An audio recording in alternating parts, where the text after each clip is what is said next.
कुदरत का कहर देखिए ना। किसी को कुछ पता नहीं था कि अगले पल उनके साथ क्या होने वाला है।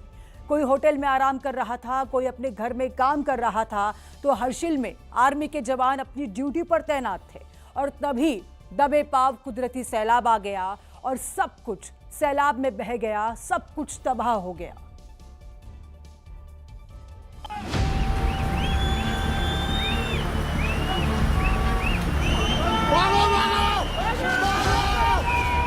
ये तबाही के बाद की तस्वीर थी। सैलाब का तांडव शांत हो चुका था। जहां मकान थे वहां मलबे का ढेर जमा था और इसी ढेर में कुछ लाशें दफन थी, तो कुछ लोग जिंदा बचकर भागते हुए दिखाई दिए। इस शख्स को देखिए, ऐसा लग रहा था कि मौत इसे छूकर निकल गई।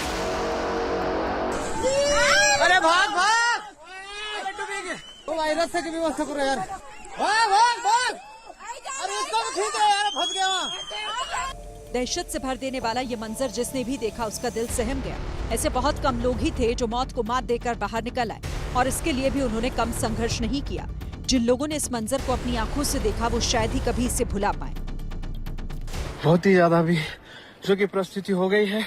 आप देख सकते हैं पूरा जो ये गांव है पता भी नहीं चल रहा। हमारा मार्केट था ये पूरा बर्बाद हो गया। यहाँ पे हमारा कल्प केदार मंदिर इधर सारा पता ही नहीं चल रहा है कि यहाँ पे कब मार्केट भी था। यहाँ पे आप देख सकते हो बहुत ही बुरी, और अभी कोई ये नहीं है कि आ भी सकती है। अभी पूरे उत्तरकाशी में 5 अगस्त की तारीख कोई भूल नहीं पाएगा। जो बर्बादी हुई उसकी भरपाई में न जाने कितना वक्त लग जाएगा और अब पुलिस ने मोर्चा संभाल लिया है। लोगों को अलर्ट किया जा रहा है। ध्यान दें, हर्षिल दराली क्षेत्र में हुई घटना के कारण तथा लगातार बारिश होने के कारण भागीरथी नदी का जलस्तर लगातार बढ़ रहा है।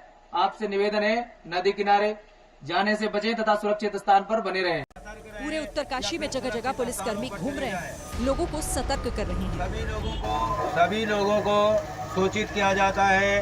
गंगा नदी का जलस्तर लगातार तीव्र गति से बढ़ रहा है।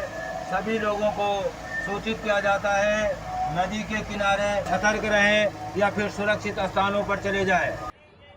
पहाड़ों को चीरते हुए जो मलबा हर्षिल और धराली तक पहुंचा, वो तबाही मचाने के बाद नदी नालों में चला गया और जो तस्वीरें आई वो कम परेशान करने वाली नहीं थी। अरे पहाड़ ढाई गए, ये पहाड़ ढाई गए। अरे ताना ढाई चाहिए, चल वापस।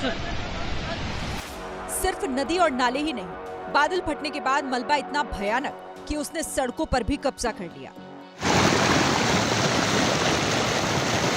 ये उस हिस्से की तस्वीर है जहां मकान तो नहीं गिरे लेकिन सैलाब ने यहां की सूरत पूरी तरह बिगाड़ दी।